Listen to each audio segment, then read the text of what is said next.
Sejam muito bem-vindos à segunda parte do nosso programa. Obrigado por ter escolhido continuar connosco ou então por estar agora a vir ao nosso encontro. Vamos dedicar e consagrar este tempo a trabalhar alguns temas que vão ajudá-lo a melhorar a sua vida. Na primeira parte do nosso programa estivemos a responder a muitas questões que nos chegaram sobre o medo, o seu significado, o seu lugar e, sobretudo, a sua origem. Quando falamos do medo, falamos de uma emoção que todos experimentamos enquanto seres humanos.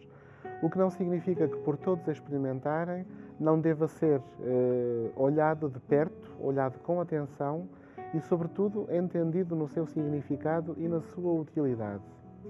É importante pensar que tudo aquilo que você sente enquanto pessoa pode ter um papel de construção na sua vida, pode ter um papel importante na colocação de determinados marcos e pilares no seu percurso.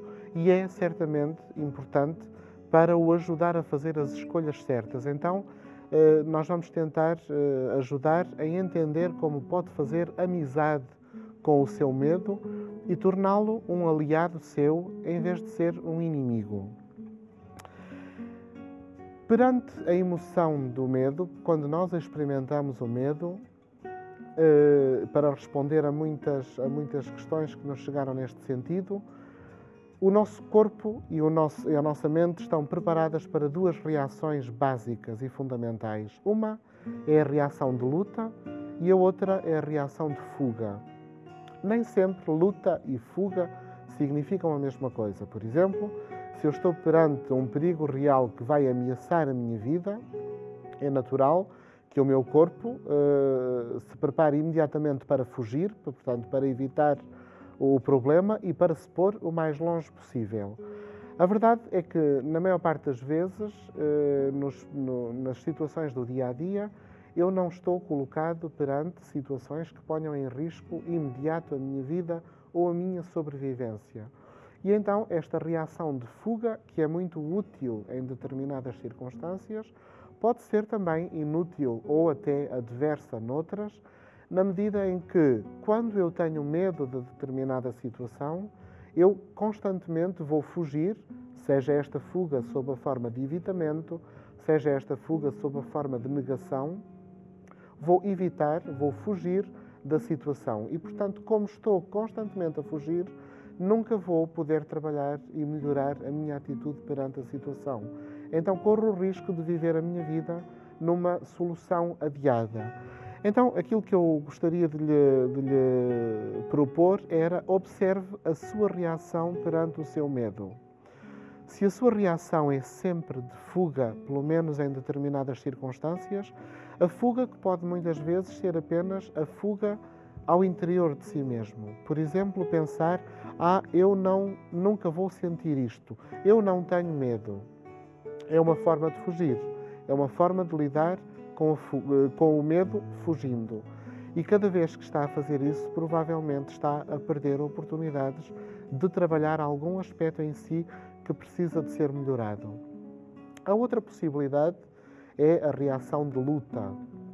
Em muitas circunstâncias é importante, porque a luta, que não é necessariamente, evidentemente, uma luta física, pode, por exemplo, ser naquele momento o garante da minha dignidade, ou seja, em determinada circunstância, perante uma ameaça de alguém que está, por exemplo, a acusar-me ou a maltratar-me, será importante que eu faça prevalecer aquilo que é a minha dignidade e a minha posição e, portanto, de alguma forma, exigir o respeito a que eu tenho direito.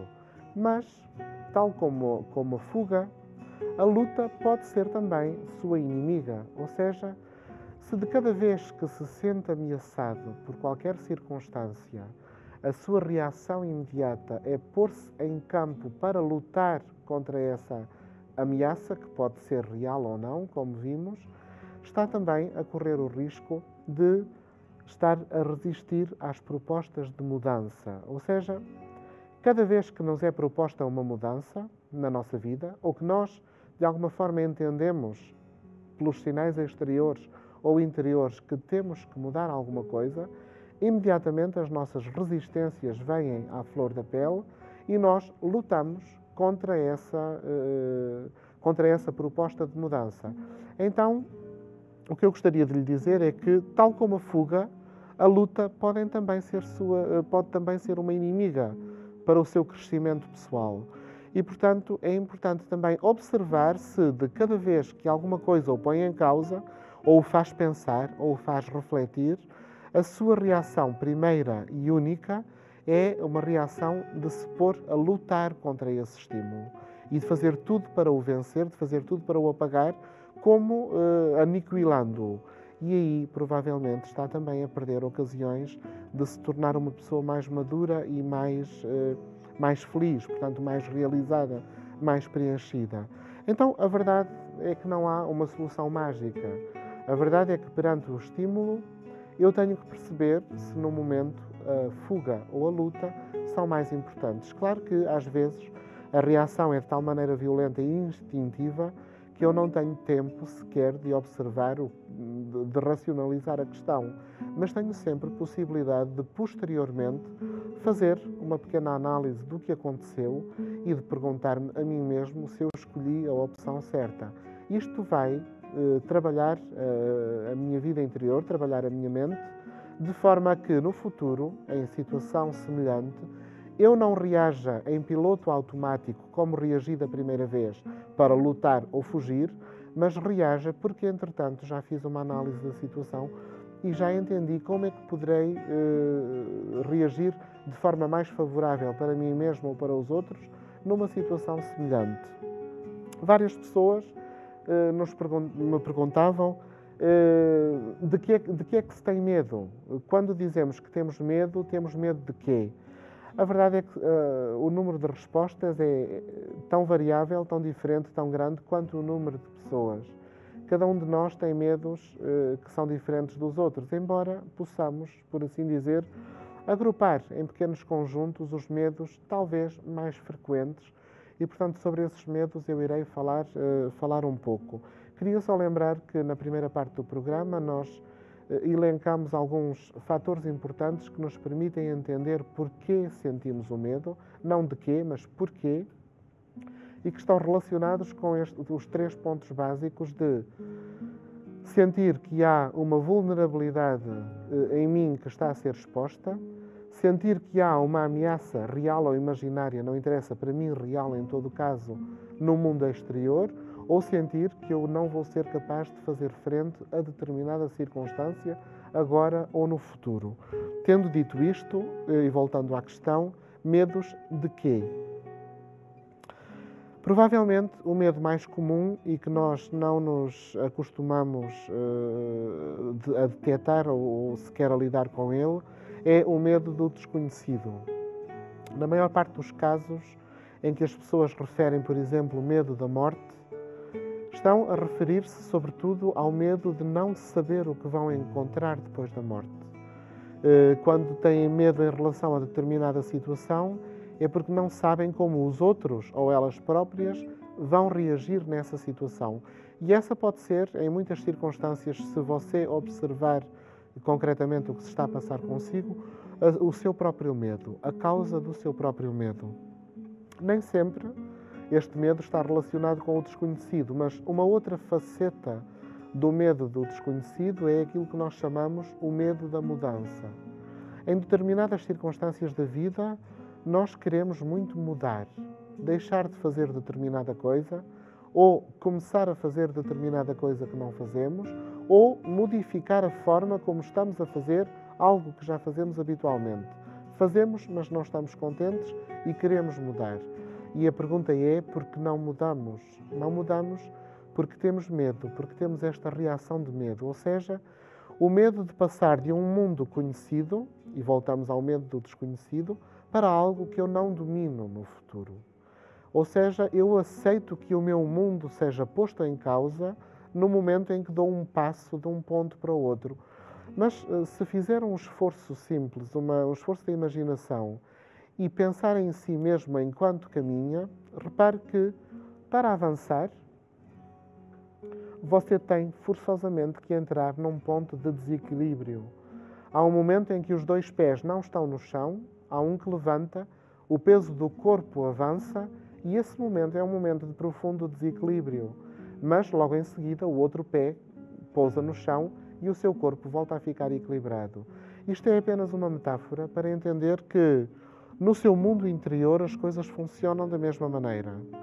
Enquanto você não aceita passar de um momento de segurança absoluta a um momento de insegurança relativa ou profunda, nunca vai, na verdade, avançar. Nunca vai dar passos em frente. Então, este medo da mudança é um medo muito comum.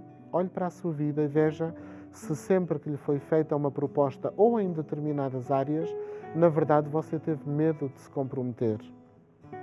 Este medo, para dar alguns exemplos, é o medo que, por exemplo, nos leva a não participar em determinado encontro, a não ler determinado livro, a não frequentar determinado meio. Porquê? Porque sabemos que isso nos vai levar em determinada direção, mesmo que seja uma direção que eu desejo. Por exemplo, é muito frequente encontrar nas pessoas que têm uma relação com Deus o medo de, por exemplo, na idade jovem, perguntar a Deus sobre a sua vocação. Como se a resposta de Deus pudesse ser uma coisa que lhes vai fazer mal no futuro. Nós dizemos isto é irracional, mas o medo é, por definição, irracional. O medo é uma força vital que não está ligada com a razão. Então, por ter medo de ouvir essa resposta, o que é que essa pessoa vai fazer? Vai frequentar pouco determinados meios, vai provavelmente evitar estar em determinados encontros, vai provavelmente evitar ler determinados livros. É a mesma coisa quando, por exemplo, eu sou pai, tenho filhos e eu percebo que a minha missão de pai tem que mudar um pouco. Mas muitas vezes, para não me sentir acusado e porque tenho medo de me confrontar com determinadas coisas que no passado fiz e que não estão talvez tão bem, eu evito até, muitas vezes, sequer pensar sobre o problema.